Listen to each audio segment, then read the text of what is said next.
Hello, hello, hello. Welcome to the Yogi Show. We have Ashton on, Ashton August from YogiApproved.com. That's YogiApproved.com. We're already throwing it in there right now because you got to go check it out, but you have to listen to this first. Pedro, what's up? Ashton, what's up? Hey everybody, thanks for being here, Ashton. Thank you, Brian, for the wonderful introduction as always. And let's welcome our guest on, Ashton, to the show. Welcome to the show. We're doing a virtual round of applause because Brian didn't put on the sounds like he said he was going to do. That's okay. We still love you, Brian. We'll get to it. Oh man, Brian! I wanted the applause, Brian. I wanted it. I'll throw it in there after. Yay! There Hi, it is. guys. Thank you for having me on today. I've been looking forward to this. Super. Yeah, absolutely. We've tried to, everybody out there listening, we've tried to schedule this 3 times. There were some conundrums on my end. I think it was all me actually. But we've made it, we've made it here, and we're excited to have Ashton on the show.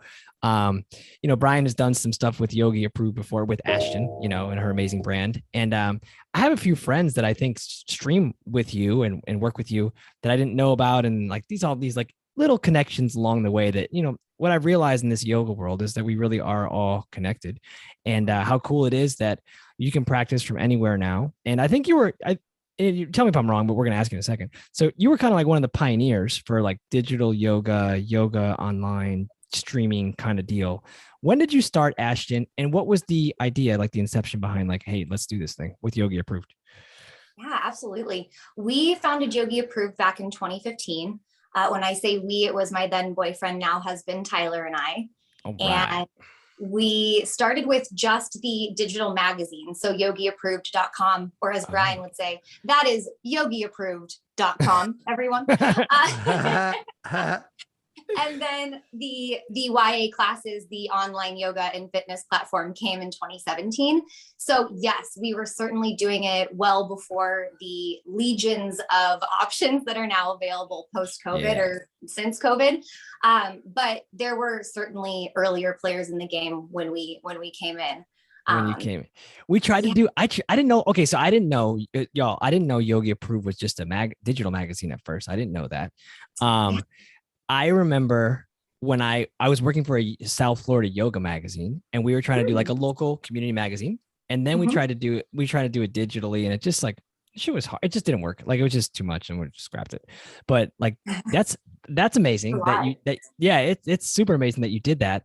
And when you had the inception to do that, I want to know this, because as an entrepreneur, shameless question for myself, right? When you said, I'm going to do the magazine, like what was the vision at that time? And I'm sure it's changed since then, but what was the vision at that time? Like, we're going to do this digital magazine. Where's it going to go? Totally. Love that question.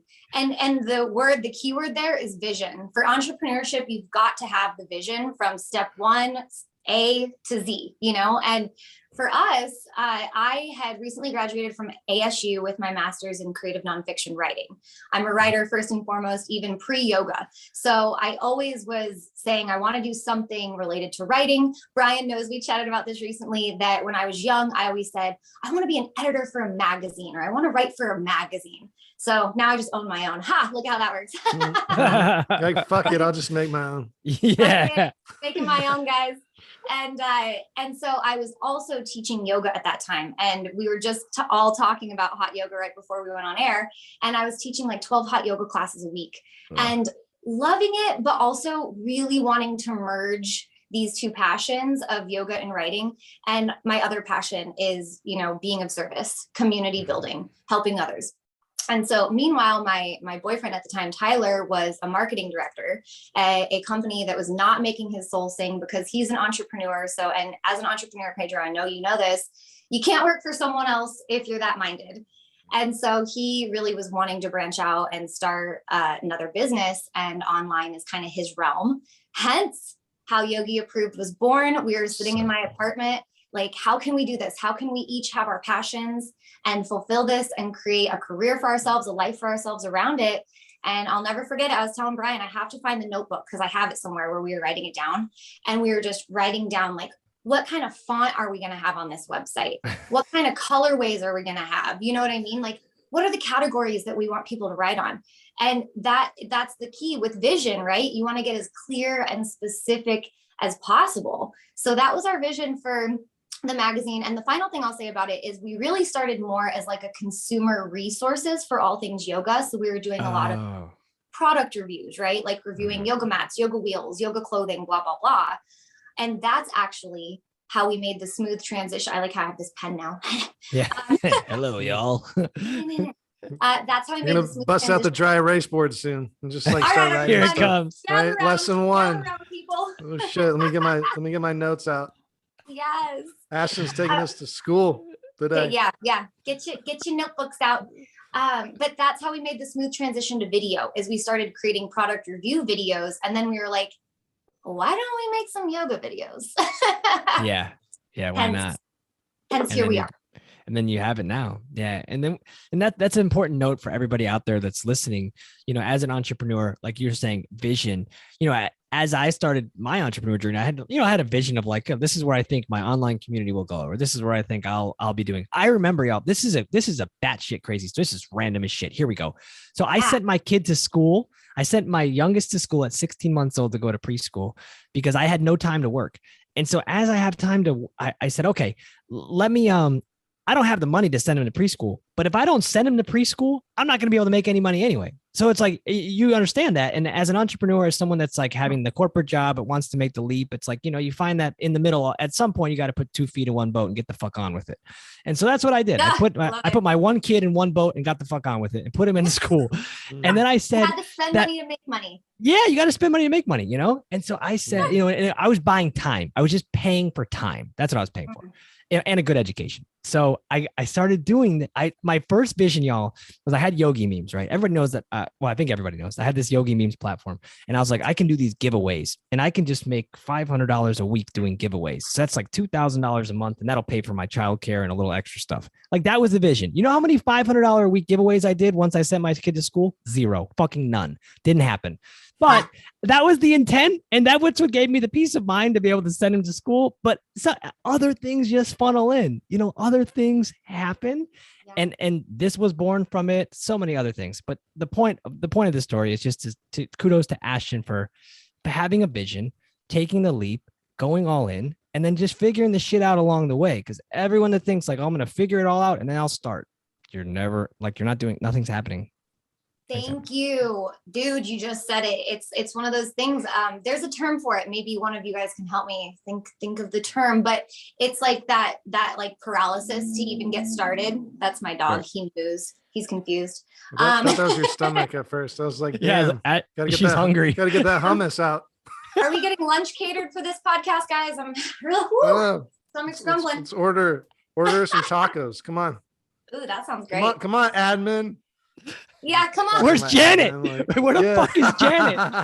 Janet, where's my shrimp tacos? Janet, get her tacos. Fuck. God, I've been waiting so long. Guess is hungry. But it's that paralysis of, you know, if you wait until the perfect timing, if you wait until you quote feel ready or quote feel prepared enough, it may not ever happen. And so, yes, you want to have the vision, you want to take the steps for preparation, but you also just need to step off the ledge and trust that you will land on your feet or you will find your wings and fly.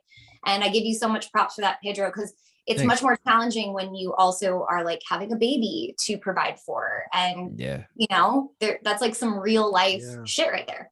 Yeah, I got 3 of those mofos. Ooh, yeah. It's busy around. We're busy around here. Busy. But yeah, it's so taking right. action, you know, taking action, get moving.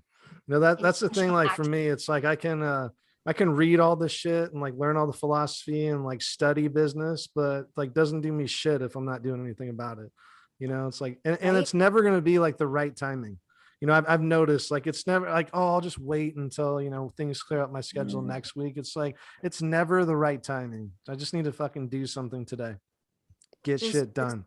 Jump in. And thank you for saying that, Brian, because that's one of my favorite pieces of like self advice, right? That I'm always telling myself. I say to myself, even if you're feeling overwhelmed, behind, uninspired, whatever it is, just do something. Just get it done. Just start checking things off the list. It's going to help you feel motivated. Like take little steps every day to move forward. You know what I mean? Like if you would have started a year ago today, where would you be now with little baby steps? Yeah. So just leap in, y'all. Just jump in, take that first step. Jump in. Jump on in. I'd have a lot more TikTok followers Yeah. if I would have started a year ago. But hey, whatever. It's whatever. Cool. It's cool, Pedro. Because of you, I don't fucking try to inspire anybody to go on TikTok because every day I was telling you to go on TikTok and you just didn't do it until recently. I'm like, you know what? I'm not telling people to go on TikTok. Then I quit again. I'll just do it myself. I'll do it myself. I know, Brian, we all can't be like TikTok famous like you though. Okay, Yeah. Brian. I want to be like Brian. I want to be like Brian. Pedro, Most of Ashton- my videos suck. Most of them We need suck. to No, they Just like don't. 3. Oh, They do come not. on. Stop it. When I walk through, all I got to say. Oh, that was Age funny. much. Ashton, do you tell me now? Now that you're doing what you're doing now, right? Every day when you wake up, you're in everybody else's eyes and in my eyes too. Like you're killing it. You and Tyler, you're doing the thing. It's happening. Y'all are killing it for sure. Thank you. And now that I'm sure people, when they see your content, you have super high quality content, amazing videos, really high quality stuff. You bring in teachers from all around to come in and film and all that kind of stuff. When you're doing what you're doing now, when you wake up in the morning, what is it like? What is a morning routine like? So you've seen this vision, you've like this thing has bloomed, evolved, into all these things. What's next? Like, where do you want to go now that you've gotten to where you got to? Metaverse. She's going to the metaverse. Maybe. Everybody. Hey, VR yoga, it's coming. Somebody's gonna do it. Hey, we should be the forerunners of that trend. Yeah, it's coming. Yes. Well, I kind of take your question as 2 parts because you were talking about like the morning routine part. Sure. And then you're talking about where we're going from here. And the one thing I want to say about like that day-to-day reality is when you're first starting a business, it's go, grind, hustle 24/7. And it still is very, very busy. But one of the biggest lessons I've learned is, and not even busy, let's say full, multidimensional. But one of the things I've learned and been able to enact recently, which has felt so good, so nourishing, and even more empowering to create and continue to grow, is like padding my mornings, padding all of my days with a ton of mindfulness, self-care, intentional time, not working. Not working. And so like one of the places I want to go from here is less time spent on that daily grind and like nurturing that hustle mentality, and more time spent like really living, like really being, like really allowing myself to slow down and be in the moment, because I'm learning finally 6 years in that's the key for like creating more, for growing more. It's like investing in yourself. Like you're putting the money, your money is your energy, and you're putting that in the bank of your like resources, your inspiration, your ability. So if that made any sense at all to totally everyone else, makes sense. like, yeah, I mean, I think so many of us, you guys included, like we're all just busting it, and that's great, but you got to slow down and take a step back. So like that nice slow living for me is feeling so good and nourishing on a soul level. And where I want to go from here is more of that, like helping to spread that, approach and perspective through my teachings and what we're offering. In terms of Yogi Approved and where we're going from here, we're about to launch YA classes live. So we're going to be offering live classes too. Stoked on that. Brian did our first round and it was short-lived. There were some technical difficulties. So we're coming back like stronger. Yeah, let's go. For it. Stoked to be back on that. And I'm about to release my second book. I finished writing it. It's hitting the shelves this December. So I like to speak this out, because when we speak, we are speaking things into existence. So I want to continue writing and publishing more books and getting more book deals and doing that too, because that's such a big part of what fills me up. That's so cool. Wait, I didn't know. Okay, so I didn't know you had a first book. So tell me what the first book is, and then what's the second book? Yes. So my first book I published back in 2018. It's called Learn, Grow, Shift. And it's a personal development workbook. So it's like a daily companion, and you work through a mantra and then an accompanying practice, whether it's a meditation, mirror work, a yoga pose that relates to the mantra. It's really fun. It's been a really impactful book. Really loved writing that one. And then the second one that's about to come out is a year-long companion for women. And so it's all about motivation, inspiration, and building self-confidence. So that was so fun and rewarding to write. And it's going to be hitting the shelves right before Christmas. Congratulations. Nice, Thank Mom. you. If you're listening, that's your present. It's your present for Christmas. It's coming in the. You're welcome, Mom. Yeah, I'm helping myself out, actually, giving you this book. Just kidding. Sorry, Mom. There you go. You're right. You're right. It's the gift that keeps on giving. Yeah, it's like, here, this is for you. That's so good. Actually, And also for me. You're right. for my And also- sanity. and also for me. Well, congratulations, Ashton, on that. Congratulations. And to reflect on what you said initially about the self-care piece, and I think my question was in two parts because I just like, Brian and I, we just think of things and then we say them out loud and then it comes out however it comes out. Awesome. But when you were reflecting on the self-care part and, slowing down, like 6 years in is hustle all the time.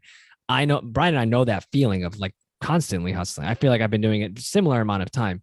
And just very recently, I started like a whole new project. And then I was like, once I launched it and everything's out there, I was like, I'm just wiped from like getting it, just getting to the start line, just getting to the starting line. I'm like exhausted. Yeah. And so now, when you're talking about slowing down a bit, self-care, using those practices to fuel the other things in life and noticing it doesn't have to always be on the phone or on the internet or emails or all the things. I sometimes, and I don't know if I was just curious if you guys ever struggle with this. Like today I went and got a massage and I went to the chiropractor, like, it was like a 2.5 hour commitment in the morning, whatever it was.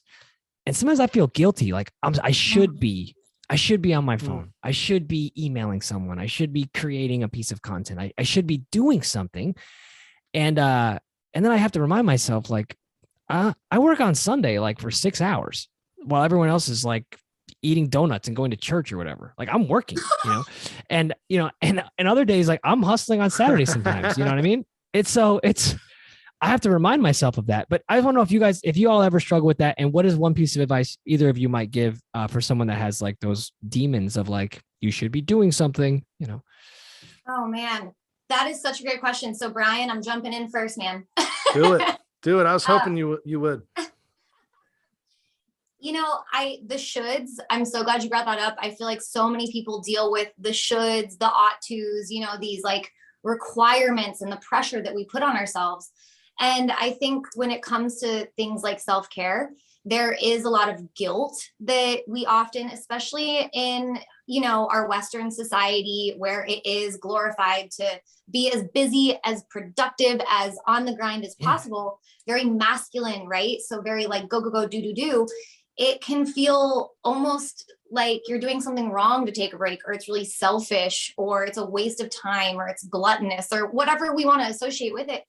But in actuality, it's like the oxygen mask, right? Like on the airplane, you have to take care, you have to do you first. So you have to fill your own cup before you can fill anyone else's. And if you're not, how are you expecting to show up and give your very best? And when I was burning the wick at both ends and just plowing through burnout for years, literally just ignoring it and being like, nah, I should be doing this. I should be doing that. I should go.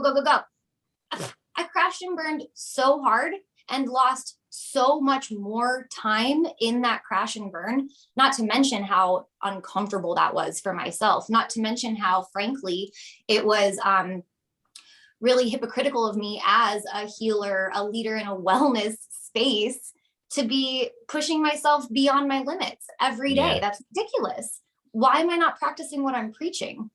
And so when I finally did start practicing that, it was revolutionary to, like I mentioned earlier in this conversation, to my productivity. Like I can sit down and plug in and get stuff done in 5 hours that before I would have done a 12-hour day. Because I'm grinding, I'm forcing myself, I'm chugging that 4th cup of coffee. Like that's not healthy, right? Instead of your lovely morning, you got a nice massage, you went to the chiropractor, which PS, it's because the man is training for a triathlon. Like he's a machine and he has to take care of his body. But I mean, it's like the best thing that you could do. And yet you still are dealing with this mindset of, ooh, I guilty. It's 2.5 hours. And so finally, to wrap up, my advice for that, somehow I got the pen back in my hand because I'm back to the lecture. I thought it was going to be a ruler next or something. Yeah. A nice big ruler. But Ryan, it's going to be a chancla, man. Yeah. A what? A chancla. Throwing shoes at the us. Mexican grandma throwing Next shoes. question. Next question. Sorry, Ashton, we cut you off. Yeah. No, it's fine.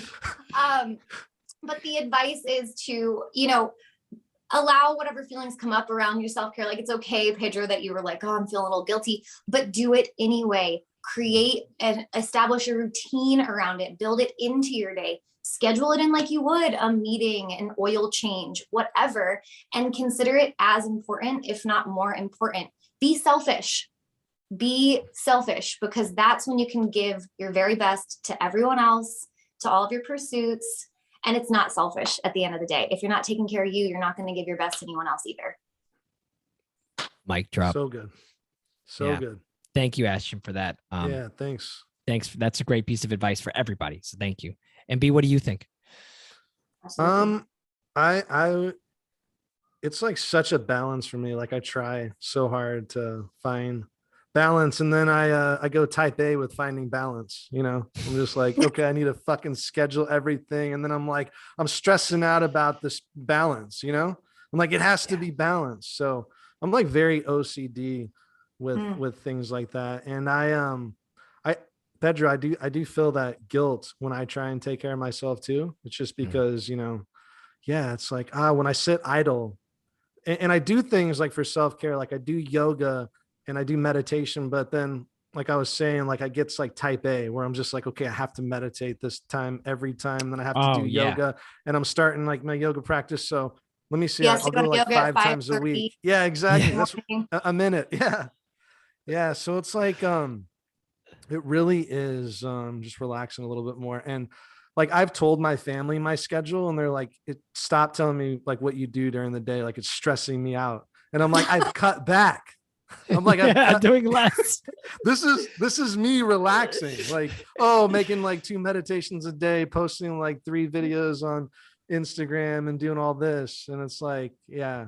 So I feel you. I feel you. It's very, but the problem like I get is like, like yesterday I'm in the shower and then I have like a meme idea and like I have to fucking post it. Like, I'm going to. Are you posting in the shower? Yeah, you both. I wish I should. I should get a waterproof phone so I could do that. But yeah, I had like the idea of like what happens if the yoga block was like talking, saying lean on me, and like literally I got out of the shower and I fucking made it, like my towel around me. It's a funny video, bro. Yeah, like that's my issue. It's like I just have to post things. I have to do things. My mind's always like that. So yeah, I struggle with just chilling, and I need to do that more, like more shavasanas, more doing nothing. That's like what one of my coaches told me, AKA therapist. I'll call him a coach. He's like, I want you to do fucking nothing for a week. No content. Don't make one piece of content. Don't do shit for a week. And that was like 7 months ago. I still haven't done that. So Brian's like, I feel you. Sure, bro. Yeah, sure, man. He's probably listening. Shout out, bro, out there. I know. I was like, you're so interested. But Brian, I might have a question for you now. What are you gonna do about it? Are you gonna keep trying to find ways to relax, or what's your plan? Yeah. I mean, I'm finding ways to relax. I'm actually in it. I'm actually going out and doing like yoga classes. Too many of them. But I'm just like trying to like reel it in, find the balance. Like, I haven't really been making as much content. I try and shut my phone off. Like, I've been like trying to figure that balance out, because once I get on Instagram, once I get on the platforms, I am fucking sucked in like a full blown like crack addict on my phone. Once I get on those platforms, like it just sucks me in, because I want to like respond to people. Like, I want to respond back to comments. Like, then I have ideas. So it's like, it's either like all or nothing for me. And I'm just trying to find that like middle balance. So I'm still searching. Everybody. It's a journey. It's a journey. And you'll get there. You do have some awesome boundaries around social, because I know you use it a lot, but also, I see you posting, or like you've mentioned to me before, that you're not going to be on, like you take time to be completely off. How does it feel when you're completely off? Because when I'm completely off, I'm like, I'm just like, dance party. But I feel like Brad would be like, the first couple of days are rough. It's just like, your brain is just getting figured out. Like you have all these ideas or whatever. Like the first day or two when I go on these detox are terrible. Like I need to go on. But then after that, I'm like, I never want to go on again. Like I never want to go on social media again, because then I'm just like, wow, I can sit outside. I'm like listening to the birds without like trying to think of content or something to do, or like worried about responding back to someone, or like, did I miss something on a DM? So it really is, it really is nice once I'm off of it.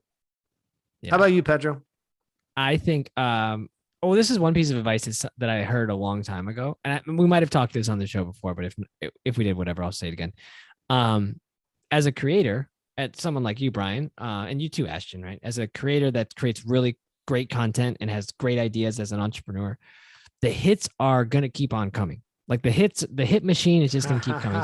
Don't save, close your eyes and pray for your fourth album. You're going to have more you're going to have more hits by the fourth album. Just put it on the first album and put the album out. If you got a good piece of content and you have an idea and then you forget it, oh fucking well, because you're going to have another good idea. It's going to happen again.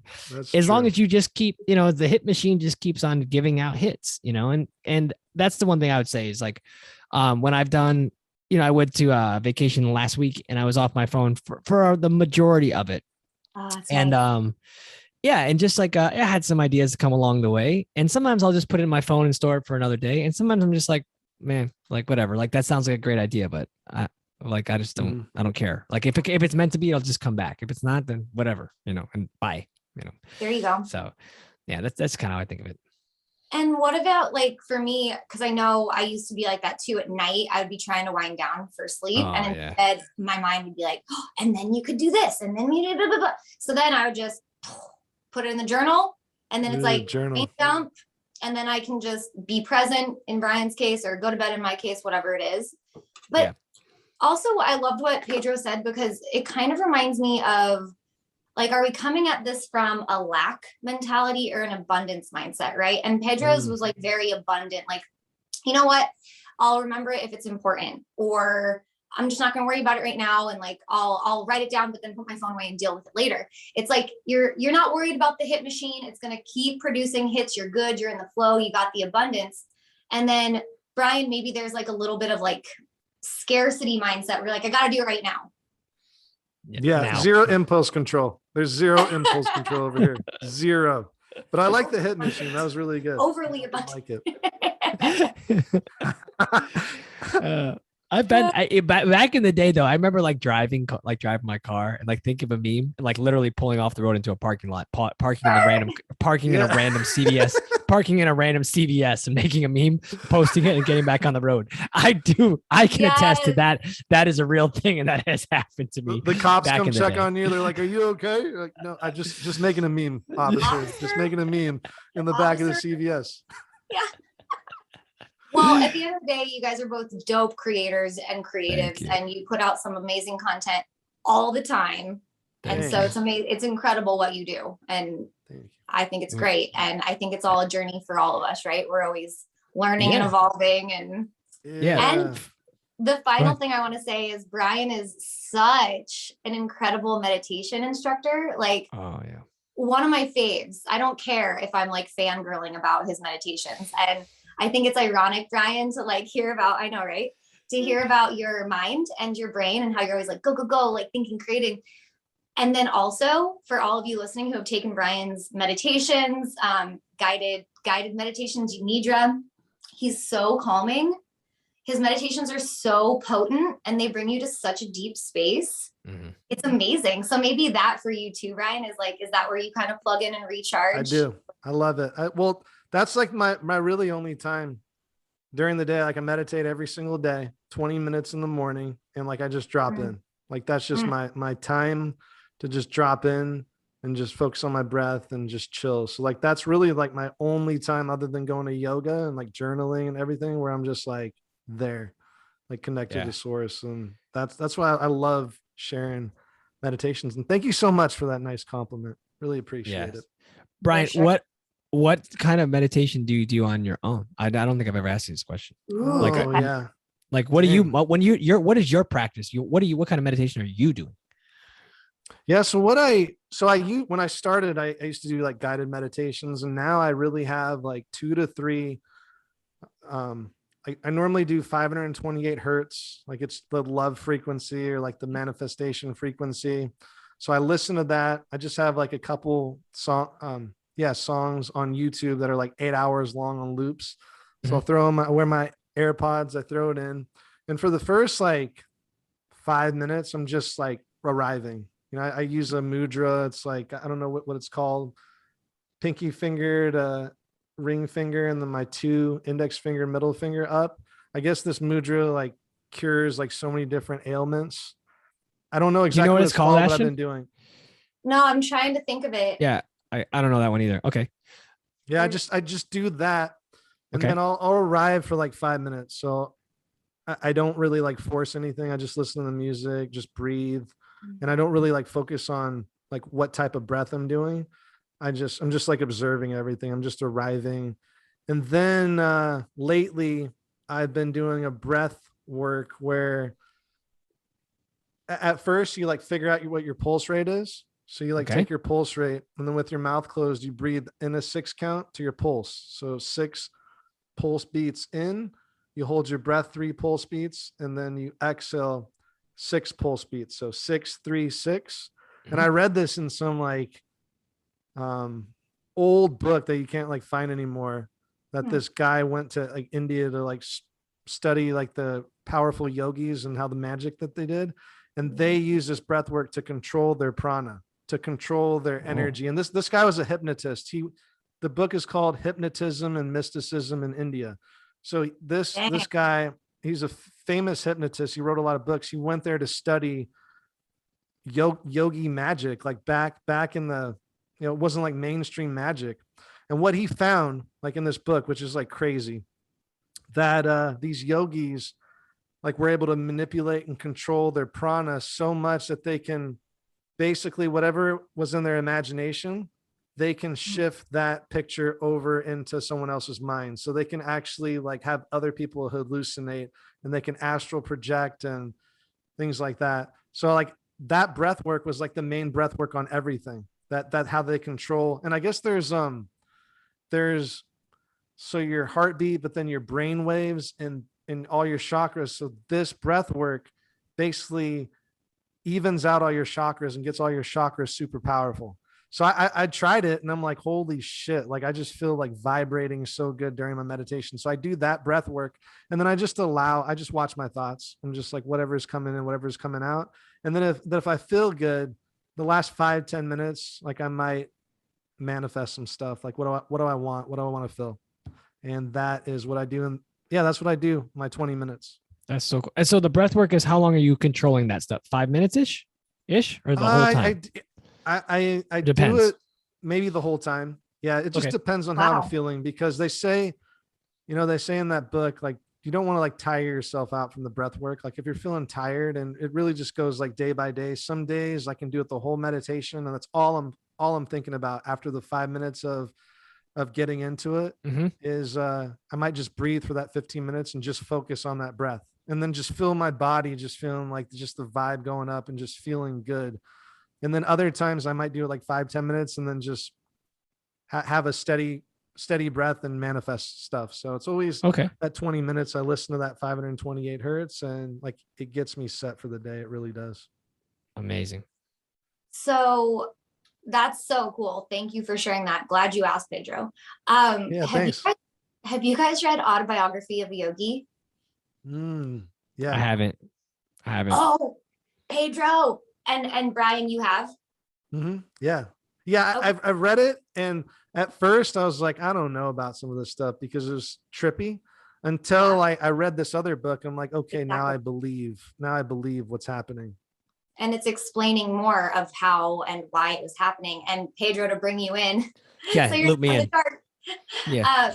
Paramahamsa Yogananda wrote Autobiography of a Yogi. Mm-hmm. And Yogananda, have you heard of Yogananda? Yeah. Yeah. So, and in it, he shares about like all the specific stories with these particular yoga masters that Brian is telling about. I mean, the incredible things they could do is unbelievable. And it all comes back to the breath that you were talking about, Brian. That's so cool. So for anyone listening who's intrigued by this, that is a highly recommended book. Highly recommended. Yes. Yeah. I mean, those powerful yogis, they know how to, like, our prana and our chi and our energy in our body. It's like, we're just, for the most part, we're just going through the motions. Like, we don't really like know how much power we have in our bodies. So it's like, and I know both of you experienced it just with yoga. Like, you can feel that energy like throughout your body. You can feel that prana, and you can feel it with the breath. And then that's what, these powerful yogis, they really know how to work with prana and the universe and how to like change things and manifest things. And I'm just getting into that stuff. And it's like, I'm glad I can talk to you all about that, because I don't really share with people because they think I'm absolutely fucking batshit crazy when I'm talking about stuff like this, like, people that just haven't like experienced yoga or haven't like opened those doors yet. So absolutely. The thousands of people listening to this episode they agree with you that you are batshit crazy, but they understand why you're batshit crazy, because they are also batshit crazy, because that's why we're all here, because I'm batshit crazy and so is Ashton. Exactly. Thank you. Yeah, we're all on this spaceship together, guys. Yeah, totally we're on the floating rock in the middle of nothing. Yeah. So exactly. And sometimes like learning about this stuff and like meditating, and like figuring out like what you're actually seeing, like the illusion, like it gets a little bit overwhelming. Like sometimes for me, when I'm like doing this shit and digging deep, I'm like, fuck, I can never watch TV again. Like, I don't even want to be in this society anymore. Like, I want to go fucking move to the middle of the forest and just do yoga and meditate. And like, yeah. So it's like tough too, like finding that balance when you're like actually living in society. It is. And honestly, with you guys, I would love to dive into that exact thing, because we're all entrepreneurs. We're all in the spiritual yoga wellness realm. And it's a really interesting line to walk, to do business, to be in business, and to also maintain like that authentic spirituality, right? And it's kind of like a line that we walk all the time, just like Brian's walking that line between like higher consciousness and like TV, reality, TikTok, like day-to-day society shit. So it's just a really interesting juxtaposition, and it's been fun and challenging and uniquely weird to navigate, right? Like, what are you guys' takes on that? Yeah, you're not the only one. Brian, you want to go first? Go ahead, man. Brian, you're first. Go, Pedro. All right, I've been chatting a lot. No, you. No, you, no me, no you. I feel that too. It's as a yoga instructor and community leader, however you want to title it, whatever it is. I know, like, oftentimes I show up to teach these yoga classes on the beach, right, with my friend, or we teach this big full moon class. It's like 150, 200 people, right? And we teach the class, it's great, and like, it's just by donation, right? Just by donation, make a donation. And at the end of the class, when we make the announcement, like, okay, like, if you'd like to donate for the class, you can, put money in a mason jar or send a Venmo or whatever. But at the end of the class, I feel so good after that class, like, that everything just worked out. It's all good. Part of me is like, I don't care if anybody puts a penny in this fucking jar. I don't care, because like my soul feels full, because I know that I'm doing the right thing for the right reason. And the other part of me, like you're saying, is like, everybody needs to put money in this jar, because I gotta like pay for my bills and stuff, and my time is here. I got 3 kids, and so finding that balance between the two of like, hey, this is society. We have to have it. We have to pay for things. Like, that's how this works. And then also knowing that I just want to do this because I like doing this, which is great. But I think ultimately for me, it always comes back to like, I know that my time is valuable, just like everybody's time is valuable. And so I just want people to be able to pay, or when anyone comes to anything that I'm offering, whatever it might be, if it's a paid service, The reason that it's paid is because one, we live in society, and two, that I believe my time is valuable. And if you believe that my time is valuable, then you're willing to pay the money for my time and whatever it is. And that's just kind of how it works. It's and just like we talked about earlier, Ashton, like energy, money is energy, right? And so like that money that's shifted into me by coming to an experience that I'm holding is just shifted into me because you feel like this is a positive experience for your life. And so you're just like saying, hey, here's the energy because you're filling my cup, so I'm filling your cup. It's like an exchange. So that's how I think about it, you know? But yeah, there's plenty of times where I'm like, there's been both ways. Plenty of times where I was like, I don't care if anybody pays me for this. I'm just glad to be here. And other times where like, I need to get paid for my time. You know, absolutely. So yeah. And both are relevant and you can feel both at the same time. And as teachers, I'm sure all three of us and any teachers listening can relate to that too. It fills you up so much that you're like, you know what? That's payment in and of itself. However, that's like soul payment that fills you up. That's not paying your rent, you know? No. And that's the interesting shift. And then I was just talking about this with my girlfriend the other day, and she was like, yeah, it's so interesting that we all work, like we all put in these hours each day in order to get in turn paid for the hours that we've worked. And then we go out and we pay for things with this currency, which is really nothing. It's just a symbolic piece of paper, but we're paying for someone else's time with our time that we spent working to get that money. So that's like that little interesting perception. I love the way you put that. I love the way you put that about the time. I never thought of it like that. Super cool. Exactly. So anyway, so that's like why I think often, and then I want to hear Brian, but I just think often I get asked this, I'm sure you guys get asked this, like I'm a teacher and I don't know what to charge. And I feel like I shouldn't be charging for this because it's healing and people need it and all that. And I'm like, that's so beautiful. And that's so generous of you. And also, are you a human? Do you need to eat? Do you need to pay your bills? Like, did you work hard to get the certification that you're now sharing your gift with others? Like you paid for that certification. You know what I mean? Like, yes, honey, like ask for what you want, ask for what you deserve. You are worthy. And that's it. Okay, Brian. Yeah. 100%. You were just saying, you know, like the energy exchange. I'm like, fuck, all my money just goes straight to DoorDash. Like it's just a very, and like that's all I work for, really. Like this podcast needs to be sponsored by DoorDash. I was like, gee, I just figured it out. Like if I cut DoorDash, like wow, yeah, there's like dude. The month of March, I like DoorDash like every day. Like I didn't leave my house. What's like your favorite place to get DoorDash from? Gosh, I have like 7, but Chipotle a lot. Chipotle, Pita Jungle comes through all the time, and I really like Ono Hawaiian Grill. Like, dude, it's so good. Hawaiian food with like the macaroni thing. Ono Hawaiian. I'm doing that today. DoorDash is hitting up. This episode has been brought to you by DoorDash in Phoenix. Yes. Yeah, I'm sending this to them. Like they need to hook it up. Pedro, they need to hook us all up. Jeez. I need a gift card at least. No, but for me lately, I've just like really hunkered down on not giving free advice anymore. You know, because I was getting just so burned out myself. And I guess I've been doing better at like protecting my energy, you know, because I put out all these meditations and whatnot, and then I get a lot of questions, and like I love answering questions, but I've realized it's like, man, I didn't go through like 5 fucking trainings to be given like free advice. Like I just dropped like $6,000 worth of trainings this year, you know, and it's like, why am I giving this free? So yeah, I've really, you know, I set like, I have like an energy healing course, like a 5-day intensive course, and just some other things, you know, hypnotherapy, hour-long sessions. So yeah, if you want some advice, then yeah, you'd have to pay for those sessions. I don't give them out free anymore. So that has really helped.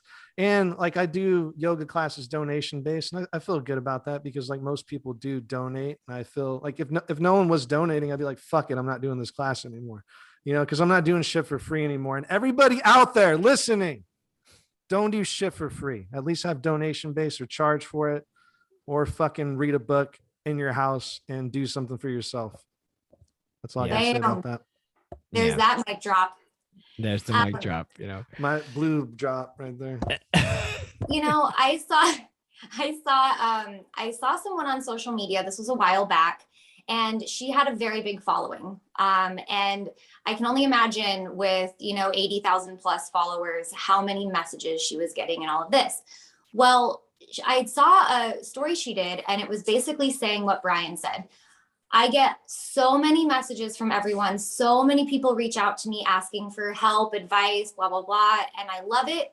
Also, though, my whole life is not just here to be answering DMs, and especially for free. So she was like, lovingly, I'm going to start charging for my time for these questions. Here's my Venmo. And that way we're both getting the value out of this. And I was like, damn, girl, that is a boundary. And it was so empowering. And the way that she put it out there was also like, it was giving other people permission to do the same. And I thought that was really cool. So Brian, I'm glad to hear that, because I can only imagine how much you get hit up too. And yeah, I love that she did that. And it's true. It's like, when I was given advice, it's like, and then people would just argue with me. So I'm like, cool, pay me fucking $200 an hour. And then you can argue with me all you fucking want. I don't care. So either way. But not paying and arguing. Yeah, here you go. I'll listen to you $200. No, but like, I also wanted to say that, it is good to like, I have free content out there. I have like hundreds of meditations out there free. Like they can go listen to them for free. Cool. All that shit's out there for you. Go listen to that. But like, if you want one-on-one with me and like help or like classes where I'm actually going to teach and use my energy and time, I don't do that for free anymore. I used to.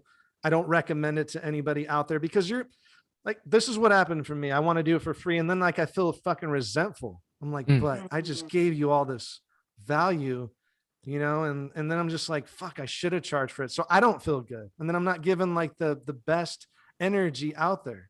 So I know like I've like had friends where I'm like, what do you want to charge here? And they're like, oh no, just an energy exchange or whatever, just like post something for me. But then it's also like stressful for me. It's like, what do you want from me? Like, do you want fucking money? Like, I want to make sure I give you the best value that you're giving me. So like, tell me a price. Like, yeah, I would rather pay you money or know like specifically what you want me to do in return for you. So there's no like resentments back and forth. Like, fuck, like I didn't get enough value there. So that's helpful. I mean, for me, so I hope that helps you all. I think that's such a great point. Great guidance it's just about clear communication. At the end of the day, it might feel uncomfortable at first, but these are really important conversations to have. And the more you have them, the easier it gets. It just becomes a boundary. It's establishing your self-worth, your value. It's important. So get out there and do it. Set those boundaries. Yeah. Set those boundaries and like figure out what you're worth. Figure out like what your time is worth. That's what I had to do. It's like, what is my time worth? 30 minutes or an hour? And I've talked to Pedro. We've talked like many times about it. It's like, what do I charge? What do I do? Why am I doing this for free? Like, why am I stressing out about this? Like, I got to protect my energy. You all got to protect your energy. We all do. There's another podcast that I really love, and it's just like it's like 10-minute long episodes, and it's called The Daily Boost. And it's just like short little inspirational chunks. And I was listening to it the other day, and it was all about like the laws of stoicism for like a happier, more peaceful life. And it's all super simple. And one of it was protect your time, because, we're all very protective of our resources, like our money, things like that. But what about our time? And often it's not as much, right? And it's one of those things like Brian was saying, like if you aren't protecting your time and you're also not being compensated, you're going to feel so resentful. So it's either your time is valuable, is money, or maybe stop offering it out as much, because time is precious. And the fact that it's mid-November already is a testament to how quickly it goes by. OMG. Yeah. But can I say one more thing? Yeah, absolutely. I love to play devil's advocate. The one thing I want to say, and I think Brian and I talked about this on Brian's podcast, is about if you're a brand new teacher, and you guys get this too, sometimes you do stuff for free because you're just wanting to get the experience, you need to be saying yes. That's always my advice for new teachers, not go and do everything for free, but to say yes to all the opportunities and to just kind of get your name out there, get the practice in. So if that includes some free stuff, you better be doing it, like get it done. But then of course, what we're talking about is established brands, established businesses. Yeah, exactly. Yeah. And it's like that type of free, like say classes, like that's bringing you a value. Like, you know, you're going into there and you're like, yes, like I'm doing this for free because of this. Like, I'm not doing this for free because I don't want to hurt your feelings.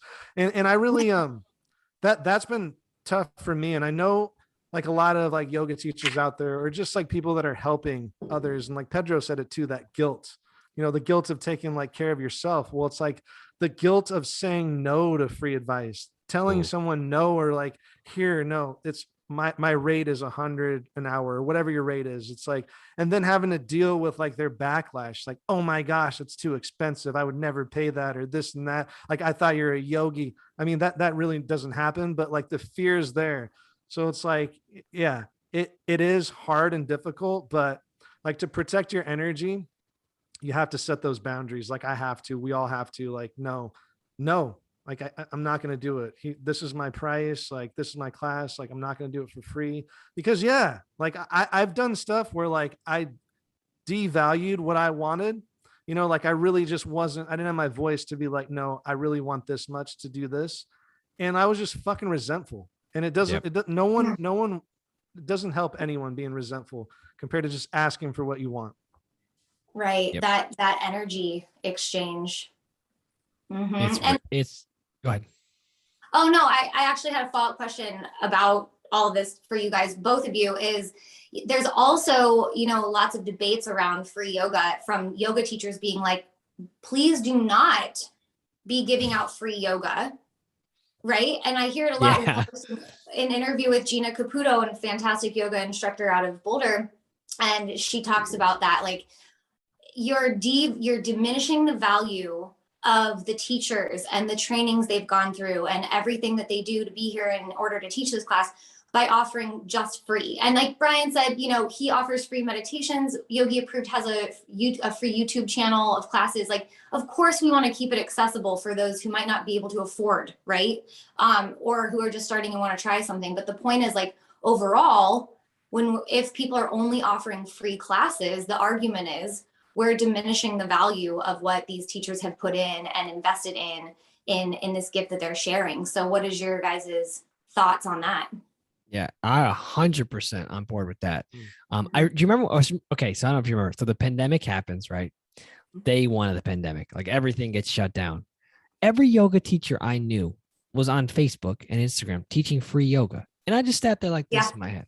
I said, "What the hell?" So you can't go teach at this. You can't go to the studio to work anymore. So let me just go on Facebook and teach for free. This makes zero sense. Something's not making sense. You know, so when I started my online thing right at the pandemic, it was just, I did everything donation for the first 6 months. And then I made an online thing. Right. But it was like, I was well sustained. I was taken care of. So I was fine. And I was help people that couldn't come, but it wasn't for free. It wasn't advertised as free. No, it wasn't like that. Right. But it was funny to watch the transition of like, everyone's teaching for free on Facebook and Instagram for like a month or whatever. And then like, now I'm teaching donation. And then everyone just left. Like it was just over. Like nobody was doing it anymore because it wasn't sustainable. You know, it was ruining like the value of like people like that are having paid clients, you know? And I think all takes care of itself. Just like like the people that are doing that, they get weeded out over time. I think so anyway. Because there's so much other stuff out there. What's challenging for me is like, you see like the Peloton app, the Mirror app, you know, these companies that have millions and millions of dollars that they make super high quality content accessible for like $20 a month or whatever it is, 19, 30, all these different prices. And then if you're like a solopreneur trying to make it, you know, it's like, I can't like create all this content and make like $10 a month. You know, it's going to take me a long time to build that platform. But initially it's like, well, how do I sustain like the first 2 years? Like, I don't know. Like y'all got to like, it's an interesting balance to trying to figure all this shit out, but yeah, definitely not free. No, get out of here. And get out of here with that. And that's such a good point, dude. Like all these online streaming services have cropped up around COVID, and that's great. You know, for me, it's community over competition. I'm like, if you're finding yoga, that's really what matters. Sure. But I can't imagine being like the solo teacher starting a platform and then looking at Peloton or, you know, Yeah. being like, shit. Shit, like how do I do it? Or even Yogi approved, you know, like y'all are crushing it. Like, you know, you're getting like 8 million Pinterest views a month. Like that's a whole lot of people that are seeing your amazing content that can funnel into your awesome a library of classes where Yogi Brian is and plenty of other folks. But it's like, even thinking about that, like I can't keep up with that, man. I'm filming a podcast from my son's bedroom. Like, how am I going to keep up with that? You know, is that your son's bedroom? I love it. Yeah. Like that's where I'm at in my life, you know, like I'm, you know, but, and then there's that doubt demon that comes in as a solopreneur. And then the next part of it is like, I have a community of people that are already here. Maybe it's only, you know, a couple thousand that are like, that listen to me. That's a lot of people. Imagine standing up on a stage, and this goes to everyone out there. Imagine standing on a stage and there's, you know, say you have an email list with 500 people. Imagine there's 500 people in the crowd and you get to talk to them. That's a lot of people. You know, it might not be, you know, a giant, you know, the Chase Field. It might not be a giant stadium, right, full of people, but 500 is a lot when it's just you starting. And so don't diminish the fact that you only have X number of followers when somebody else appears to have whatever they have, and maybe they're doing it. Don't worry about what they're doing. Just talk to the people that you have that want to listen now, and then the community will, over competition, right? The community will grow itself as long as you keep showing up for yourself first, and then showing up for them, and then it will organically build from there. But don't compare yourself to other people that you think are doing more. Not that you think, like, you know, that like Peloton is clearly doing more than me. That's okay. And that's all right. But I'm trying to talk to the people that want to listen to my message, you know, and then it'll grow, it'll work out from there. Like it'll take care of itself. So, and that's what's so cool about, I love everything you said. That's what's so cool about what you have to offer, Pedro. Like your students are coming for you. So they don't give a shit about Peloton. Like they don't care. No. So and I love that advice too, because, you know, there's plenty of good points to social media. And one of the many faults or, you know, negative sides is that comparison trap. And the thing we know is, oh, this company platform looks bigger than me, or they have more members or followers, whatever. But our chapter 1 isn't going to look like anyone else's chapter 1. Our chapter 20 isn't going to look like anyone else's chapter 20. So it's like removing the comparison, staying in your lane, just keep doing you, and they will come. Yeah. Don't give up when it's like it starts to get hard. That's the trick, is like when you hit the wall. You talked about it in the very beginning of the show, you know, when you hit a part where it's like, God, I don't want to like do something. Like I don't want to check any boxes on this. I don't want to even look at the damn list today. But shit, I just got to start check a box. And that might lead to 2 boxes. You know, it goes back to the 2 shitty pages, Brian. You know, just do just do something, you know, to start, to get it going, you know, to get a little bit of momentum. Yeah. Yes. 2 shitty pages. That's been like the best thing I've ever heard, like back in the day. It's like, just commit to 2 shitty pages a day when you're writing. And sometimes there'll be 10 great pages. Sometimes there'll actually be 2 shitty pages. So that's been one of the things like Pedro and I talk about. It's like just 2 shitty episodes. Like we just gotta put them out. Just go put them out. Yeah. It's not, so we don't get like all super into perfection. I love that. That's like the permission to let it go. Because talking about type A perfectionist over here, that's huge weight off to be like, just get it out, get it done. Get it out. Progress, selfish question here. Right. Yeah. Selfish question here. What I need to know both your processes of if you're stuck, like writer's block, or stuck on some shit. Like, what do you do to get out of it? Ashton first. All right. I'm like, Pedro. So for me, and this probably comes as no surprise since I'm a movement practitioner and teacher, but it's, you know, if you're feeling stuck mentally, get out of your head and into your body. So if I'm feeling stuck, I'm like, you know what, fuck it. It's dance party time. I'm going to blast my favorite song I'm going to dance obnoxiously around the living room.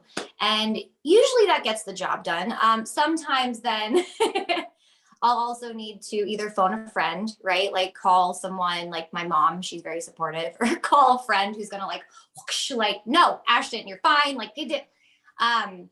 Journaling and getting out in nature. Like these are the things that help reset, just kind of clear the head. You know, if you're feeling stuck in any form, it's just, you need to change the scenery. You need to reset the brain, get out there, walk barefoot on any earth natural surface. That grounding, like those earth ions are so healing, grounding, and resetting for your nervous system. That's what I do. Yeah. I love it. I'm doing that. I'm dance partying it up. I don't have that on my my stuck resume. I'm gonna do that. I'm gonna add it. Ryan, we need to show dance party Macarena moves. We do. We need to throw it in. We need to knit it in this. Knit it in this. Yeah, I like that. Get to knitting, my friend. Knitting, yeah. Video editing, knitting, yeah. I don't know what I'm talking about. Pedro, you totally legit. I was like, yeah, Pedro, knit it right in. Yeah, let's knit you right in here. I'm knitting in here. I like to do the same. I like to step away, you know, take a step back away from whatever it is, the thing that I'm like beating my head against the wall with. And nature is always a great solution. I like to go to the beach. I have a beach by me, so I like to go to the beach. That's one of the places I'll go, and I'll just sit, you know, walk the beach or just sit. And oftentimes that does the trick for me. I'm not dancing. It's not happening here. Or I'll do something fitness related. You know, I'll go do a bike. I'll go for even just a walk. You know, a walk is great, like you suggested, Ashton. But I like to do something fitness related. A good sweat oftentimes will help give me the reset, and then you know, plug back into the matrix as necessary, but hopefully with a sense of clarity. Love that. Absolutely. Yeah, hot yoga, dude. Good one. Get in the room. Hot yoga. Like Loving it. Loving it. I love it. Well, my friends, this has been a great episode. It's been a fun hour or so of connecting, learning a bit about Yogi Approved, and really more than that, really just like having a genuine conversation that's inspiring and uplifting for people that might be stuck. I loved hearing about Brian's meditation practice. Never asked that question. So really getting to know what that's like, Brian, I think is really cool. And I think people are going to like to hear that part, or they already heard it. So I hope you all like that part.